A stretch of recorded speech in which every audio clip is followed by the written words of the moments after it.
Hi friends, welcome to my KSY informative channel. ಯಾರಾದರೂ ನನ್ನ ಚಾನಲ್ನ ಸಬ್ಸ್ಕ್ರೈಬ್ ಮಾಡ್ದಲ್ಲಿ ನೋಡ್ತಾ ಇದ್ದರೆ ಪ್ಲೀಸ್ ಒಂದು ಸಬ್ಸ್ಕ್ರೈಬ್ ಮಾಡಿಕೊಡಿ.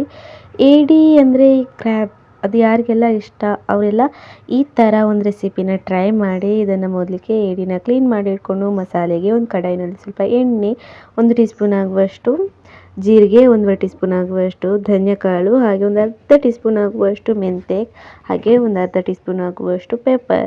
ಖಾರಕ್ಕನುಗುಣವಾಗಿ ಜಾಸ್ತಿ ಹಾಕೋಬೋದು. ಒಂದು 6ರಿಂದ 7 ಬ್ಯಾಡಗೆ ಮೆಣಸು.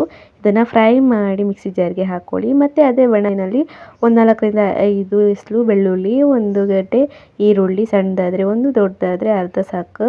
ಅದಾದಮೇಲೆ ಒಂದು ಅರ್ಧ ಕಪ್ ಆಗುವಷ್ಟು ಕಾಯಿ ತುರಿ, ಇದನ್ನು ಅರಿಶಿನ ಹಾಕಿ ಫ್ರೈ ಮಾಡಿ ಅದನ್ನು ಮಿಕ್ಸಿ ಜಾರ್ಗೆ ಸೇರಿಸ್ಕೊಂಡು ನೀರು ಹಾಕ್ತೇನೆ ಹಾಗೇನೆ ಪುಡಿ ಮಾಡ್ಕೊಳ್ಳಿ.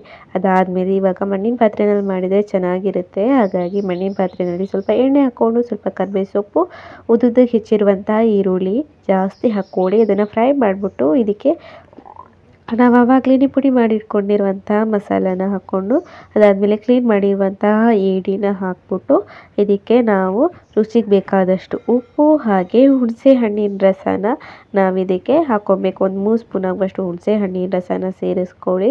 ಅದಾದಮೇಲೆ ನಾವು ಇದಕ್ಕೆ ಒಂದು ಸ್ವಲ್ಪ ಖಾರದ ಹುಡಿನೂ ಸ್ವಲ್ಪ ಸೇರಿಸ್ಕೋಬೇಕು, ಕಲರ್ ಚೆನ್ನಾಗಿ ಬರುತ್ತೆ ಅಂತ.